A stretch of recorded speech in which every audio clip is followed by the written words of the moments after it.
We're going to turn it over to our speaker today, who's actually going to continue with that thought.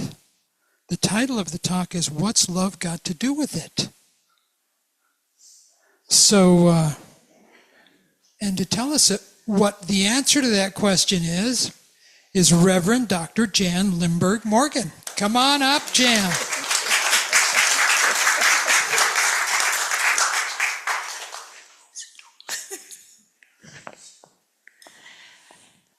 There's a few little concessions you have to make to Senior Emeritus.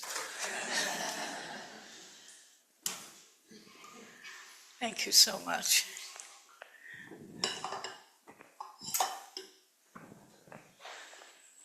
If I'm comfortable, then you can be comfortable.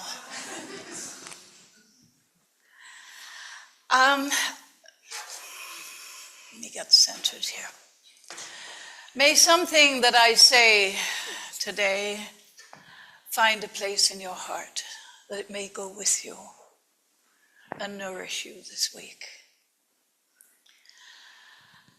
My talk is a step back in time. Actually, it was precipitated by my friend Amanda Sherlock, our tech host this morning.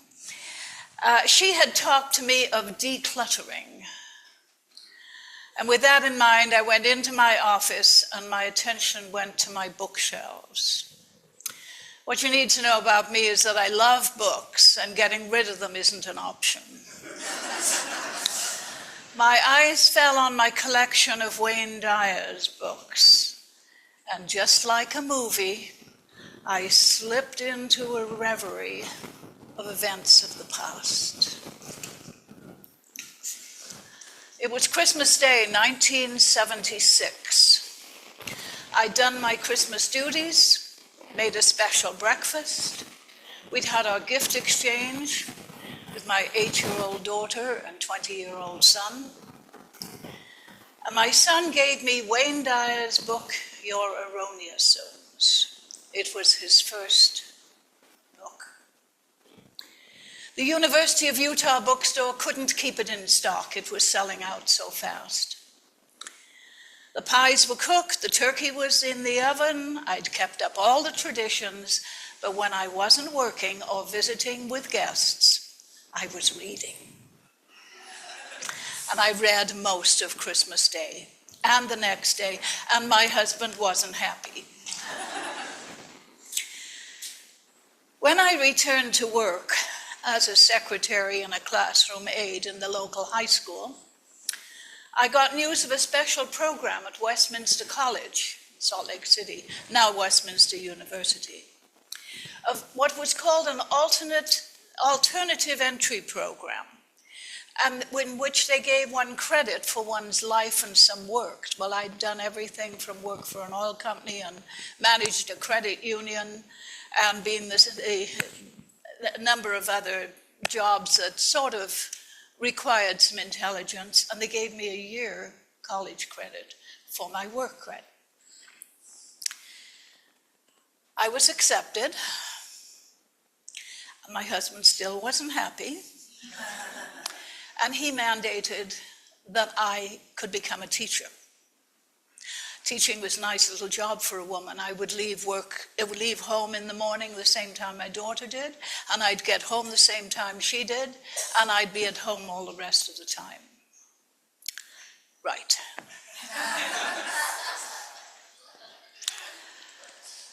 I graduated 3 years later. And my husband died 2 weeks before my graduation, leaving me to raise an 11-year-old daughter as a credentialed teacher, not as a classroom aide. I've stated many times that Wayne Dyer changed my life, but the truth is my son and I changed my life. He by giving me the book, me by reading and utilizing it. I frequently expressed gratitude for Wayne's influence, and then I went on to earn a master's in education and to discover new thought at the Salt Lake City Science of Mind Center. Wayne went on to write more books and to become more philosophical and eventually more metaphysical. In 1988, Wayne Dyer was in Salt Lake City. Our church sponsored his appearance, and I was on the program committee. At intermission, I observed his manager, who also ran his bookstore, Maya, struggling to keep up with the sales requests. And I went up and said, "How can I help you?" She gave me a really long look, and then she said, "Get back here. You handle the cash sales, I'll handle the credit cards." I had my opportunity to thank Wayne in person for his influence on my life. And shortly after, I moved to California. Whenever he presented anywhere near this area, he was at Cuesta College in Santa Barbara, I'd be there. Book sales before, during, and after. I'd walk up, Maya'd greet me, "Get back here and help. You know what to do." Each time I'd have the opportunity to visit with Wayne. Some hugs, some sharing, some goodbyes. But there was always a complete and absolute sense of unity and belonging. I'm just going to give you how many people here have never heard of your erroneous zones? And please be honest. Oh, so quite a few, most of you have. Anyway, I beg your pardon?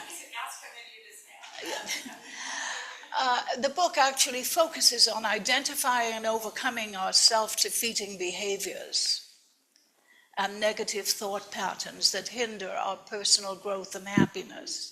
Because many of our negative emotions stem from misconceptions about ourselves and our world, leading to what Wayne calls erroneous zones, areas where we mistakenly give up control. So that was the basis of the book. So what was the possibility of this outcome? A college student gives his mother a best-selling book for Christmas, and the entire family dynamic is changed forever. My intent here is to have you look at your lives. Where do your lessons come from? What do you do with them? And what possibilities do they present to you? My intent is to have you honor your teachers, to search your inner self, see if you're reaching for all that you're capable of reaching for. My intent is to have you honor yourself as teachers, to recognize that as you serve, as you respect those you interact with, you may point the way for them towards possibilities they may never have seen coming. My example of Wayne Dyer is mine. Are there teachers that you have not recognized? Lessons you've not looked at? Possibilities that you have not followed up on? And what are you going to do about it? Anything or nothing? There's an old saying used when we interact with someone and then move on. They're just ships that pass in the night. But if we're all spiritual beings in this physical frame, our connection is beyond the physical. It's at another level. We know each other at that level. We must pay attention to our interactions. I don't know. How we impact people. Oh, I'm closing my door. I don't know whether that's part of it. Whatever you say.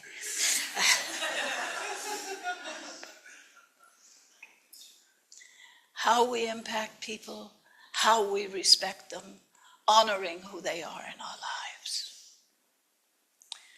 And this brings a different dimension to our day-to-day activities. This brings a mindfulness and a thoughtfulness to everything we undertake. Please notice I said mindfulness, thoughtfulness, and respect in our interactions. I didn't say anything about making other people happy.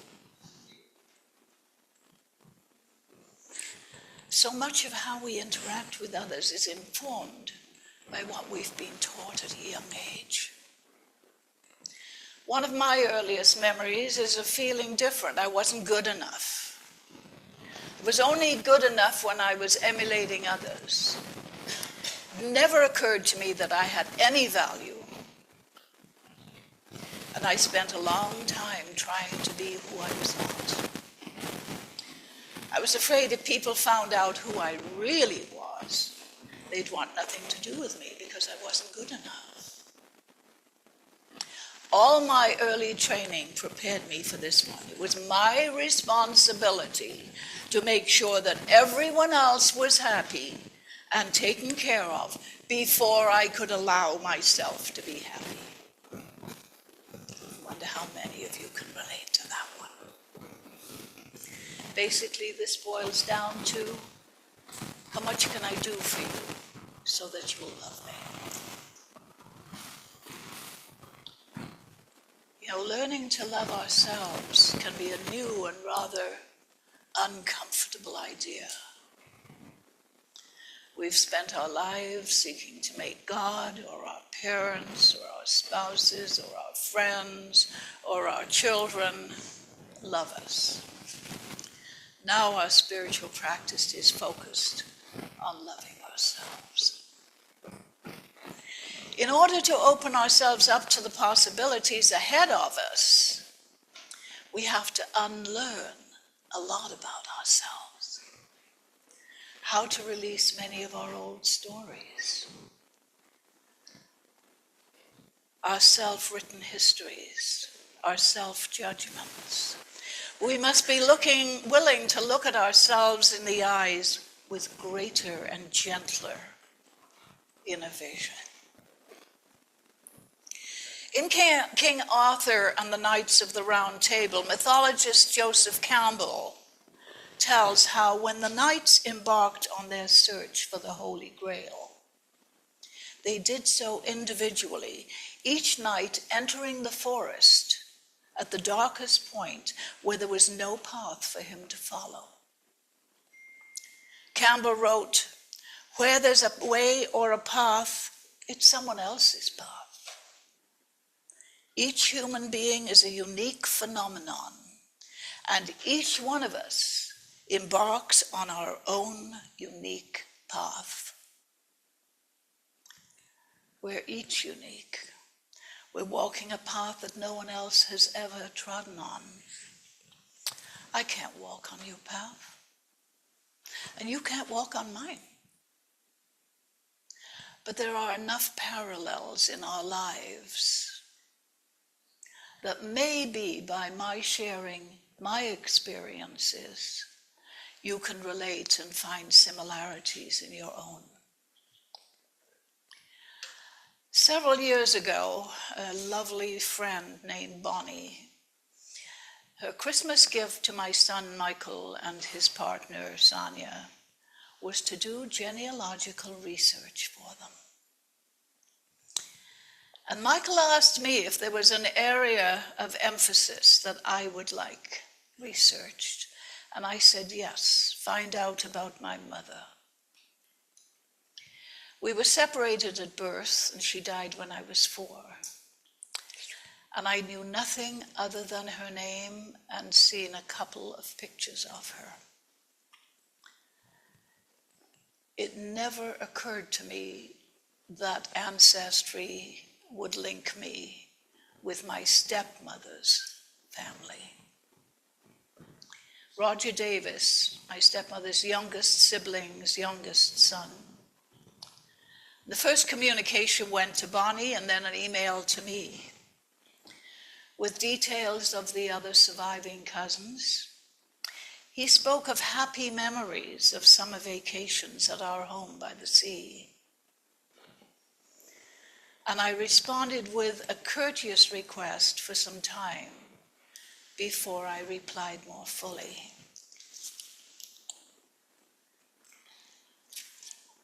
I was astounded by the possibility that there were people in Britain who actually looked forward to communicating with me. The possibility that there were people who remembered me not colored by the lens of my stepmother's rhetoric. In order for me to move forward, I had to release and let go of some things. You know, to that point, I'd been quite pleased with myself at being able to view her as the teacher who taught me everything I did not want in my life. Seriously, I was 16 years old and had a very clear list of what my children, should I have them, were going to experience, what they would experience and what they wouldn't. I was very clear on what they would not experience from their mother. So does this releasing and letting go mean I had to let go of the pain that still accompanied the memories? Let go of the subtle contempt when I spoke of her? Let go of the barriers that separated me from Roger and the rest of the family? Let go of a survival strategy that had served me for over 70 years? Was there a possibility of my world expanding by releasing all this and accepting these people in my life? Or was there a possibility that I'd release those potential connections so I could cling to my old story?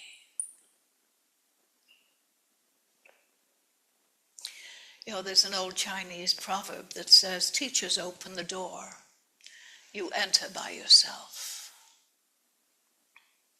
I mentioned earlier about interacting with others with mindfulness, thoughtfulness, and respect. What if we were to make those our default behaviors? What if we were to make them the basis of our life experiences? What if we lived from a philosophy of leaving the world better than we found it? That's my way of describing a life of positive contribution. I'm going to leave you with a story of a man whose name is synonymous with excellence and incredible talent. Less well known about him is the good he did as a philanthropist. He financed scholarships and training of aspiring musicians. He set up scholarships at places such as Stanford and the Leipzig University Music Academy. And he worked tirelessly for the independence of Poland. So maybe you'll see how the following story illustrates his desire to create a world that works for everyone. I'm talking about Paderewski, about Ignacy Jan Paderewski, the brilliant pianist. There was a young boy who was inspired to play the piano. His mother took him to Carnegie Hall for Paderewski's Christmas concert, and she saw some friends. And while they were talking, her son took off to explore. The boy went through a door that said, "No admittance." And just as the curtain opened, the mother is horrified to discover that her son is gone. But on the stage, the boy is sitting at the piano playing Twinkle, Twinkle, Little Star. The great man enters, goes to the piano and says to the boy, "Keep playing." He reaches to the left and plays a bass accompaniment. Then he reaches to the right and adds a treble. The audience is delighted. And after the concert, when asked the names of the pieces that Paderewski had played, most of them could only remember Twinkle, Twinkle, Little Star.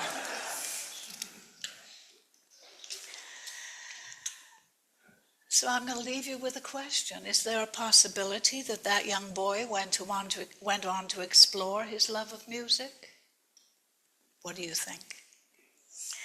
The possibility that one man's compassion and creativity changed that boy with memories to last his lifetime? So what's love got to do with it? Everything. Because love is the word behind creativity, respect, compassion, honor, service. Love is all there is. Namaste.